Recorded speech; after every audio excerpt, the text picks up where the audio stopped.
Hi hello welcome to our channel. ఒకప్పుడు హింస అంటే కళ్ళు మూసుకునే వాళ్ళం. ఇప్పుడు అట్లా కాదు.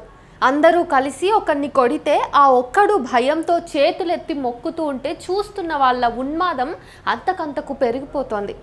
10 మంది కలిసి ఒక అమ్మాయిని పాడు చేస్తుంటే ఆ వీడియో తీసి బయటకు రిలీజ్ చేసేదాన్ని చూసి అయ్యో అనాల్సింది పోయి ఎలా రేప్ చేశారో అని చూసే వాళ్ళ సంఖ్య పెరిగిపోతోంది. జాలి, దయ, కరుణ వంటి మాటలు పాతబడిపోతున్నాయి. ఎదుటి వాళ్ళ కష్టాన్ని చూసి కన్నీళ్లు పెడితే మూర్ఖత్వం అంటున్నారు. సెంటిమెంటల్ ఫూల్ అని ఎగతాళి చేస్తున్నారు. ఎంతటి హింసనైనా భయం లేకుండా చూడడం, ఎంతటి జుగుప్సనైనా అసహ్యం లేకుండా మాట్లాడడం ఇప్పుడు ట్రెండ్. ఒక్క మరణము మనుషులను కదిలించటం లేదు. చావులు వృధా అయిపోతున్నాయి.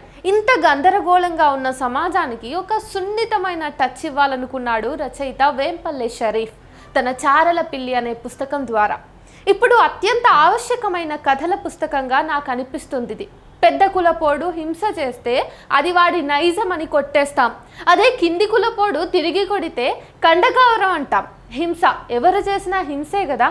పిల్లి చేస్తే ఒక న్యాయం, పిల్లాడు చేస్తే ఒక న్యాయమా? పిల్లిదైతే ప్రాణం, పావురాలదైతే కాదా? పావురాలకు లేని ప్రివిలేజ్ పిల్లికెందుకు? బయటికి సింపుల్గా కనిపించే ఈ కథలో బోలెడంత వర్తమానం ఉంది. ఇంకా ఇందులోని చాలా కథల గురించి మాట్లాడాలనుంది. ఏది ఈ కథ నుంచి బయటపడితేనే కదా వేరే కథల గురించి మాట్లాడేది. షరీఫ్ కథలను నేను చదవమని రికమెండ్ చేయను. ఎందుకంటే హింసను సెలబ్రేట్ చేసుకునే వారి మనస్తత్వాలు గాయపడతాయి.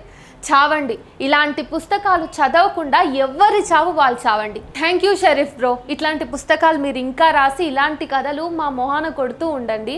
చదివే వాళ్ళు చదువుతారు, చదవని వాళ్ళ కర్మకు వదిలేద్దాం.